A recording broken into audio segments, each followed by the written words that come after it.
मैं कह रहा हूं कि मैं अंबेडकर परिवार की तरफ से 50 लाख रुपया देता हूं सीएम योगी को, इस्तीफा दे दो। यूपी में राम राज्य आ गया है और सही मामले में आप देखे जाओ तो ये ही राम राज्य की शुरुआत है, जहां पर शूद्रों को इसी तरह से मारा जाएगा। जिन मंदिरों में आप जा रहे हो वो लोग आप लोगों को शूद्र मानते हैं और शूद्र के साथ इसी तरह से व्यवहार होना चाहिए, ये इनके धर्म ग्रंथ कहते हैं और उसी के ऊपर ये काम हो रहा है। गाय के काटने पर करनी सेना हो, ये बाकी के गोरक्षक हो, ये इतना बवाल करते हैं। आप जिंदा इंसान को मारा गया है, अब कहां है ये करनी सेना? जब परिवार कह रहा है कि हमारे परिवार के लोग आने वाले हैं, सुबह आने वाले हैं, तो इनको इतनी घाई क्या है? ऐसा क्या वो डेड बॉडी चीख चीख के क्या बताने वाली थी? यानी हाथरस का डीएम, हाथरस का सीपी एक डेड बॉडी से डर रहा है? ऐसा वो लाश क्या बताने वाली थी जिसको रात को ही जला दिया गया? एक लाश से डरते हो? इतनी घबराहट क्यों है यूपी पुलिस में कि वो एक लाश से भी डरने लग गई है? और इसलिए ये लाश चीख चीख कर दूसरे दिन बताने वाली थी कि इसके ऊपर गैंग रेप हुआ है। अगर इसका पोस्टमार्टम फिर से किया गया होता तो इस घटना का सबसे इंपॉर्टेंट जो सबूत है उसी को मिटा दिया है। कल को अगर बहुजन समाज के आंदोलन के वजह से अगर इस बच्ची का फिर से पोस्टमार्टम करने की मांग होती, न्यूट्रल और जो नॉन बीजेपी के लोग हैं, डॉक्टर्स हो, हॉस्पिटल हो, वहां से बीजेपी शासित हॉस्पिटल से नहीं, न्यूट्रल हॉस्पिटल से अगर हम लोग मांग करते तो इस बच्ची का रेप, गैंग रेप हुआ है ये सिद्ध हो जाता। और इसलिए ये सिद्ध ना हो इसलिए एसपी ने, डीवाईएसपी ने, वहां के डीएम ने इस सबूत को ही मिटा दिया है। इस सबूत को मिटा दिया। इन्होंने रात को चोरी छुपे वहां जाके इस बॉडी को जला दिया है। सबसे महत्वपूर्ण एविडेंस इन्होंने मिटाया है और इसलिए इनको सह आरोपी किया जाए। और ये लोग जो कह रहे हैं कि आज यूपी में देख रहे हैं हम लोग कि किस तरह से घटनाएं हो रही है, जैसे अभी बलरामपुर में भी मुझे आपने बताया कि वहां पर भी इसी तरह की घटना घटित हुई है। तो सबसे पहले तो उत्तर प्रदेश के सीएम का इस्तीफा लेना चाहिए और यहां पर उत्तर प्रदेश में राष्ट्रपति शासन लागू करने की भूमिका मेरी है। मैंने उस तरह का मेमोरेंडम प्रेसिडेंट के लिए तैयार किया हुआ है। हमें 15 दिन के बाद का समय मिला हुआ है, लेकिन उससे पहले हम लोग ऑनलाइन ईमेल से हम उनको ये मेमोरेंडम कल भेज रहे हैं जिसमें ये सारी मांगे हैं। पहली मांग आज उन्होंने कहा है कि 25 लाख रुपए फैमिली को देते हैं।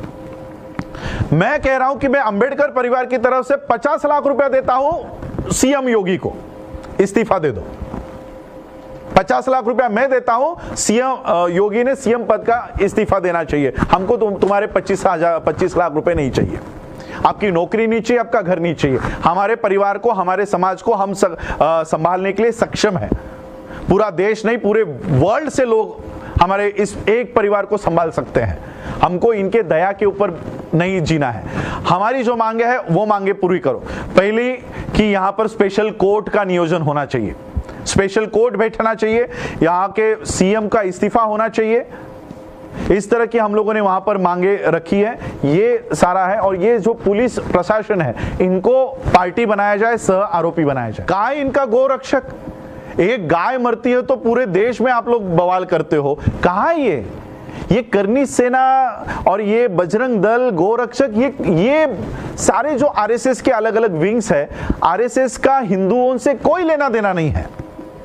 इनको जो ब्राह्मणों का जो राज हुआ करता था ये वापस लाने के लिए हमारे लोगों का इस्तेमाल कर रहे हैं, उनको हिंदू बनाते हैं। क्या वाल्मीकि समाज आप लोग हिंदू बोलते हो ना? उनको, आपके देवी देवताओं को वो पूजते हैं, आपके मंदिरों को पैसा देते हैं, तो कहां है हिंदुओं की संगठना? कहां गई हिंदुओं की हिंदू महासभा? कहां है मोहन भागवत जो हिंदुओं का रहबर होने की बातें करता है? कहां है हिंदू राष्ट्र का संकल्पना रखने वाला नरेंद्र मोदी? कहां है हिंदुओं का सीएम? हिंदू के ऊपर हुआ है बलात्कार, तो हिंदू के ऊपर बलात्कार हुआ है तो हिंदुओं की पार्टी, हिंदुओं के संगठन कहां है? वाल्मीकि समाज को आज पता लग जाना चाहिए कि वो हिंदू नहीं है। ये सिर्फ उनको वोट लेने के लिए उनको हिंदू बनाया गया है। वो शूद्र है और शूद्रों को इस वर्ण व्यवस्था में कोई अधिकार नहीं है। आपके बच्चे पढ़ेंगे, आपकी बेटियां नौकरी करेंगी तो उनको इसी तरह से उनका रेप होगा, उनकी शिक्षा बंद होगी। ये मैसेज दे रहे हैं इस घटनाओं से। इसके पीछे मैसेज है। मैंने तभी कहा आपको, अगर किसी को खून करना है तो वो गोली मारेगा, चाकू घुसड़ेगा, लेकिन ये खून करने की इनकी मंशा नहीं है। ये मैसेज देना चाह रहे हैं समाज को, इस देश के लोगों को मैसेज है इस बलात्कार से। और इसलिए ये हम लोगों को समय पर समझ जाना चाहिए और वाल्मीकि समाज को समझ जाना चाहिए कि जिनके देवी देवताओं को ये पूजते आ रहे हैं, उनके लोग आज इस वाल्मीकि समाज के पीछे क्यों खड़े नहीं हैं। अनुसूचित जाति के जो लोग हैं उनके ऊपर ये घटनाएं अभी बढ़ती हुई दिखाई दे रही है। ये एक संकेत है कि ये फिर से उसी 2500 सालों पहले की व्यवस्था फिर से एस्टैब्लिश करवाना चाहते हैं। कोई अगर शेड्यूल कास्ट का या शूद्र जिनको कहा गया था इनके मनुस्मृति के कानून में, अगर उन शूद्रों में से अगर कोई पढ़ लिख जाए, कोई अगर अच्छा जीवन व्यतीत करने लगे, तो ये उनको इसी तरह से मारने का कानून उस किताब में लिखा हुआ है। तो ये उसी को रिवाइव कर रहे हैं। ये रिवाइव ऑफ मनुस्मृति चल रहा है इस देश में, रिवाइवल ऑफ मनुस्मृति चल रहा है। और अगर मनुस्मृति को जिंदा होना है तो संविधान को मरना होगा, और इसलिए ये संविधान को रोज हत्या संसद से चल रही है। किसानों का कानून बनाया गया, संविधान की हत्या है। लेबर लॉ बनाए गए, संविधान की हत्या है। नीट लागू कर दिया गया, संविधान की हत्या है। राम राज्य में कहा गया है कि शूद्रों को पढ़ाई लिखाई करने का अधिकार नहीं होगा, और वही नीट कहता है कि आप 12वीं पास कैसे हो गए, इसके बाद हमारी नीट परीक्षा देनी होगी, इसमें पास हो गए तो ही आगे की पढ़ाई होगी। यह मनुस्मृति का कानून है। बीजेपी की नेता कंगना आप चुप क्यों है? जहां पर बीजेपी की शासन नहीं है, वहां पर आकर बीजेपी की ये नेता कंगना वहां पर आकर बीजेपी को बढ़ावा देने के काम कर रही है। तो यहां पर बीजेपी का शासन है, वहां पर लोकतंत्र की हत्या नहीं हो रही। जिन मंदिरों में आप जा रहे हो वो लोग आप लोगों को शूद्र मानते हैं, और शूद्र के साथ इसी तरह से व्यवहार होना चाहिए, ये इनके धर्म ग्रंथ कहते हैं, और उसी के ऊपर ये काम हो रहा है। तो यहां पर पुलिस इतना बड़ा खेल खेल रही है, इतना बड़ा झूठ छुपाने का कोशिश कर रही है। इनके ऊपर सीबीआई जांच क्यों नहीं बिठा रहे हो? स्पेशल इन्वेस्टिगेशन टीम किसको दे रहे हो? होम मिनिस्टर को। होम मिनिस्टर को उसमें चेयरमैन बना रहे हो। अरे देश के होम मिनिस्टर पे जब कानून के केसेस चल रहे थे तो जजेस को मरवा दिया गया है इस देश में। मुंबई हाई कोर्ट के जस्टिस लोया की डेथ कैसे हो गई, खुलवाओ जरा इसका सारा रिपोर्ट। तो ऐसे लोगों को आप, होम मिनिस्टर को आप एसआईटी के ऊपर बिठाओगे, क्या न्याय मिलेगा हम लोगों को? हम लोगों को स्पेशल इन्वेस्टिगेशन के टीम के माध्यम से कोई न्याय नहीं मिलेगा। सीबीआई जांच करवाओ इसके लिए। आप लोग उस पीड़ित को इस तरह से आप लोग ये सेट करना चाहते हो, एक उदाहरण सेट करना चाहते हो कि इस तरह से आप सवर्णों का वहां पर पुलिस थाने पे मोर्चा चला गया तो दूसरे ही दिन एसपी ने ये सारी कार्रवाई शुरू की है। सवर्णों का मोर्चा आता है, ठाकुरों का मोर्चा आता है, तो आप उसको संज्ञान में लेकर हमारे बच्चों को जला रहे हो। सबसे पहली मांग तो यह है कि इन लोगों को सह आरोपी बनाया जाए।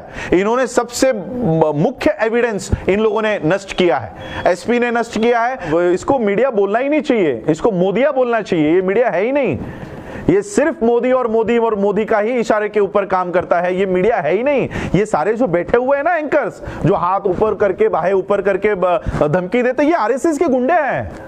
जैसे आपके यहां पर जेएनयू का मामला चल रहा था तो पुलिस की वर्दी में आरएसएस के लोग घूम रहे थे, वैसे ही आरएसएस के लोग अब पत्रकार की वर्दी में घूम रहे हैं। ये आरएसएस के पेड वर्कर्स हैं।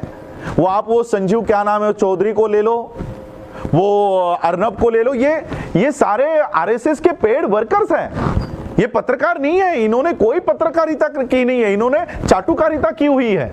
क्योंकि प्रधानमंत्री से तो कुछ होने नहीं वाला। ट्रैक्टर जल जाता है तो वो बंदा टीवी पर आकर कहता है कि ट्रैक्टर जल गया तो दुख होता है इस देश के प्रधानमंत्री को। बच्ची को जलाया जाता है तो एक शब्द नहीं निकलता इस देश के प्रधानमंत्री से। ये कैसा प्रधानमंत्री इस देश के लोगों ने चुना है? ये कैसा प्रधानमंत्री है?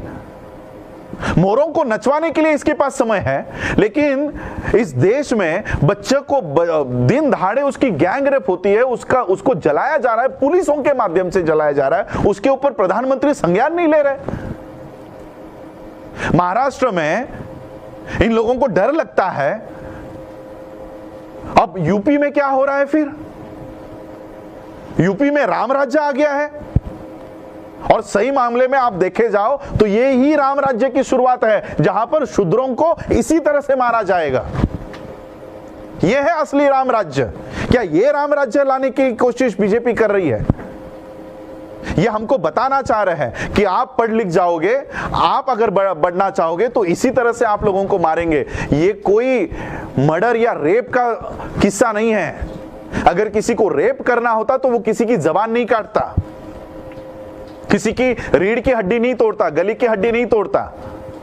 किसी को खून करना होता तो चाकू से वो उसका खून कर देता, गोली डाल देता। लेकिन इस तरह का कृत्य करके ये इस देश के शेड्यूल कास्ट के लोगों को, शूद्रों को, ओबीसी को ये बताना चाहते हैं कि राम राज्य जब आएगा तब शूद्रों की इसी तरह से अवस्था इस देश में होगी। संसद कोई कानून बनाता है तो कोई आवाज नहीं उठा रहा, आवाज देश के लोगों को उठानी पड़ रही है। और इसलिए इस देश के लोगों को सक्षम विपक्ष की जरूरत है, जो कांग्रेस और बाकी के जो लोग जो बैठे हैं नॉन बीजेपी के सीटों पे, ये देश का सक्षम विपक्ष नहीं हो सकता। हम लोगों को बाबा साहब के उस आइडियोलॉजी के ऊपर चलना होगा जिस आइडियोलॉजी पे बाबा साहब ने उनकी पार्टी का गठन किया था। आज ही के दिन रिपब्लिकन पार्टी ऑफ इंडिया का जो कॉन्सेप्ट बाबा साहब लेकर आए थे कि हम पहले मुसलमान है, पहले सिख है, पहले हिंदू है, पहले क्रिश्चियन है, पहले बौद्ध है, ये भावना नहीं चलेगी। हम पहले इस देश के नागरिक है। ये जज्बात कब हमारे दिलों में निर्माण होगा? क्यों मनीषा वाल्मीकि के हत्या होने पर क्यों अंबेडकर को आगे आना पड़ता है? क्यों इस देश का जोशी तिवारी त्रिपाठी आगे आकर बात नहीं करता? क्यों निर्भया के लोग जो जिस समय हाथ में कैंडल लेकर खड़े थे आज क्यों नहीं दिखाई देते? क्यों ये देश की बच्ची नहीं है? क्योंकि वो निचले तबके की है इसलिए इस तरह का ट्रीटमेंट दिया जाता है। आज भी 2020 में भी तो कहां है आपकी नेशनलिटी? क्या नेशनलिटी, राष्ट्रीयत्व की भावना सिर्फ 2 ही दिन आएगी, 15 अगस्त को और इंडिया पाकिस्तान की मैच होगी तब? बाकी के दिन हम लोग राष्ट्रीय नहीं है, हम लोग नेशनलिस्ट नहीं है। तो ये नेशनलिटी की भावना बाबा साहब अंबेडकर जी इस देश के हर एक व्यक्ति में निर्माण करना चाहते थे। मैंने उस समय भी कहा था कि अगर इस देश के ब्राह्मणों के ऊपर भी अगर कोई अत्याचार होता है तो हम पहले आवाज उठाएंगे, और मैंने उठाई। हमने लंदन में जब मोर्चा किया तब संजीव भट्ट के लिए भी हम लोगों ने आवाज उठाई है। संजीव भट्ट, हमने नहीं देखा वो ब्राह्मण है क्या, शूद्र है या कौन है, लेकिन उसके ऊपर अन्याय हुआ है। एक आईपीएस ऑफिसर मोदी के ऊपर जब हलफनामा दायर करता है तो उनको जेल में, आज भी वो जेल में है। वो ब्राह्मण है इसलिए हम उनकी आवाज नहीं उठाएंगे। ये भावना हम लोगों को छोड़ देनी चाहिए। के लिए कल हम लोग हाथरस जाएंगे, परिवार से बात हुई है, उनके भाई से बात हुई है। और एक बात मैं और आपके माध्यम से, मीडिया के माध्यम से सभी लोगों को बताना चाहूंगा, ये अपने आप को वाल्मीकि, चमार, जाटव, ये जातियों से बाहर निकालो। जब तक वाल्मीकि बने रहोगे इस तरह का ठाकुर रेप करता रहेगा। जहां पर ये जातियों का आइडेंटिटी लेकर चलोगे इस तरह के सब अन्याय अत्याचार होते रहेंगे। कितने दिन भारत बंद करके बताओगे? और कितने महीने हम लोगों को भारत बंद करके दिखाना है? कुछ भी हो जाए भारत बंद, भारत बंद। और भारत बंद में होता क्या है? हमारे बच्चों के ऊपर झूठे केसेस। कितने सालों तक हमारे बच्चों के ऊपर हम झूठे केसेस लगवाए। हम लोगों ने महाराष्ट्र में नामांतर का आंदोलन किया, 3 पीढ़ियां बर्बाद हुई, 3 पीढ़ियां। एक तरफ हम लोग कोर्ट के चक्कर लगाते रहे और मराठा समुदाय के लोग अब्जोपति बन गए। कंपेयर करके देखो, कंपेयर करके देखो, कब तक भारत बंद करवाएंगे हम लोग? अरे ये भारत बंद करवाने से अच्छा एक बार ये जातियों को बंद करवा दो। एक भारतीय होने के नाते अपने आप को एस्टैब्लिश करो। जहां से इन लोगों को फंडिंग आ रही है ना, ये इन मंदिरों में जाना बंद करवा दो। मैं वाल्मीकि समाज के लोगों को कहना चाहता हूं, जिन मंदिरों में आप जा रहे हो वो लोग आप लोगों को शूद्र मानते हैं और शूद्र के साथ इसी तरह से व्यवहार होना चाहिए, ये इनके धर्म ग्रंथ कहते हैं और उसी के ऊपर ये काम हो रहा है। और इसलिए ये सारा बंद करवा दो।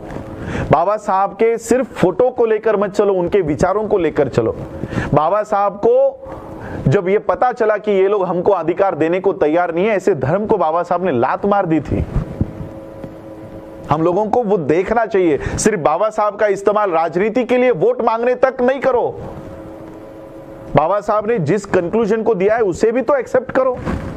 सिर्फ इलेक्शन आती है तो बाबा साहब का फोटो हाथ में लेकर पब्लिसिटी स्टंट के लिए बाबा साहब नहीं है।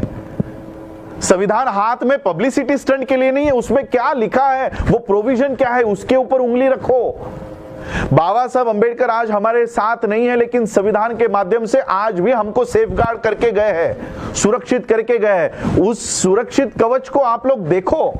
आज मैं स्पेशल कोर्ट की मांग कर रहा हूं। ये लोग कह रहे हैं, मीडिया से मैंने देखा, सभी लोग कह रहे हैं कि फास्ट ट्रैक कोर्ट। हमको नहीं चाहिए फास्ट ट्रैक कोर्ट, हमको जल्दी जजमेंट नहीं चाहिए, हमको न्याय चाहिए। जल्दी जजमेंट आएगी, जल्दी न्याय नहीं मिलेगा। स्पेशल कोर्ट की प्रोविजन एट्रोसिटी एक्ट में है, स्पेशल कोर्ट वहां पर बैठना चाहिए, स्पेशल कोर्ट की प्रोविजन हो। सीएम, अगर आप महाराष्ट्र के कंगना का घर गिरा दिया जाता है तो आप कहते हो कि महाराष्ट्र में लोकतंत्र की हत्या हो गई है, वहां पर राष्ट्रपति शासन लागू होना चाहिए, तो यूपी में क्या हो रहा है? हमारी दूसरी मांग है कि यूपी में भी राष्ट्रपति शासन लागू होना चाहिए, वहां के सीएम को इस्तीफा देना चाहिए। ये मेरी प्रेसिडेंट की तरफ दूसरी मांग होगी। यूपी के सीएम को इस्तीफा देना चाहिए। हमको 25 लाख नहीं चाहिए, आपका इस्तीफा दे दो, आप इस्तीफा दे दो। आप आपके देश, आपके राज्य में हमारे लोगों को सुरक्षित नहीं रख पा रहे हो, आप ये कबूल करो और वहां से हट जाओ, राष्ट्रपति शासन लागू कर दो। महाराष्ट्र के लिए दूसरा न्याय, यूपी के लिए दूसरा न्याय, ऐसे कैसे? बीजेपी की नेता कंगना आप चुप क्यों है? जहां पर बीजेपी की शासन नहीं है वहां पर आकर बीजेपी की ये नेता कंगना वहां पर आकर बीजेपी को बढ़ावा देने के काम कर रही है, तो यहां पर बीजेपी का शासन है, वहां पर लोकतंत्र की हत्या नहीं हो रही। एक छोटा सा घर उसका गिर जाता है तो पूरा मीडिया दिन भर गिराता है, दिखाता है, वहां पर हमारे किसानों को मारा जा रहा है, पीटा जा रहा है, वहां पर एक मीडिया नहीं दिखा रहा। तो ये सारा हम लोग देख रहे हैं। देश का सिर्फ देश की गवर्नमेंट नहीं बिकी है, देश का विपक्ष भी बिक चुका है और इसलिए इस देश को सक्षम ऐसे विपक्ष की जरूरत है। और आज मैं ये आप लोगों के सामने घोषणा करता हूं, आज ही के दिन बाबा साहब के रिपब्लिकन पार्टी ऑफ इंडिया की यहां से नींव रखी थी, इसी घर से नींव रखी थी। ये हम लोग इलेक्शन नहीं लड़वाएंगे, लेकिन बाबा साहब के इस आरपीआई को हम फिर से जिंदा करेंगे और जो विपक्ष बाबा साहब का काम करना चाहता था विदाउट एनी पॉलिटिकल इंटरफेरेंस, हम वो विपक्ष का काम करेंगे। नेक्स्ट मंथ में हमने एडवोकेट फैजल से बात की है, प्रधानमंत्री के खिलाफ, अमित शाह के खिलाफ, योगी के खिलाफ मुंबई हाई कोर्ट में हम लोग इसी आरपीआई के माध्यम से या जो कोई भी संगठन हो, इस माध्यम से इन लोगों के खिलाफ हम लोग हाई कोर्ट में याचिका दायर कर रहे हैं, जिसमें ऑलरेडी नोटिस इशू हो चुकी है। दुबई की हमारी एक यूएई की लेडी ने ये ऑलरेडी इशू हो चुकी है, उसमें हम इंटरवीन करके इंडिया से भी ये केस हम लोग उठा रहे हैं। इस देश के प्रधानमंत्री को ऑलरेडी नोटिस इशू हो चुकी है, ये मीडिया कोई नहीं बता रहा। 2 दिन पहले मैं लाइव आकर मैंने बताया कि टाइम्स मैगजीन ने नरेंद्र मोदी के लिए क्या छापा है। देश के मीडिया क्या बता रहा है? टाइम्स मैगजीन में 100 इन्फ्लुएंशियल लोगों में मोदी का नाम है। किस वजह से है वो तो बताओ। भारत का लोकतंत्र खाई में गिराने की वजह से इनका नाम टाइम्स मैगजीन में आया है। टाइम्स मैगजीन ने उल्लेख किया है कि देश का, दुनिया का सबसे मजबूत लोकतंत्र इन्होंने खाई में गिरा दिया है। इस वजह से उनका नाम टाइम्स मैगजीन में, ये मीडिया नहीं बता रहा। और इसलिए इस देश के लोकतंत्र को बचाने के लिए सबसे जरूरी है इस देश का विपक्ष। और वो विपक्ष की भूमिका अगर इस देश का कांग्रेस नहीं निभा रहा तो इस देश के लोग निभाएंगे, और इन देश के लोगों को वो बाबा साहब के आरपीआई के तत्वों को बताने का काम भी हम लोग करेंगे। आज हम लोग यहाँ पर आए, कल परिवार से मिलेंगे, बुद्धिस्ट सोसाइटी ऑफ इंडिया के माध्यम से हम उनको जो आर्थिक मदद हम करना चाहते हैं वो वहां पर करेंगे। और बस इतना ही हमारा है, बाकी किसी पब्लिसिटी में और इसमें हम लोगों को इंटरेस्ट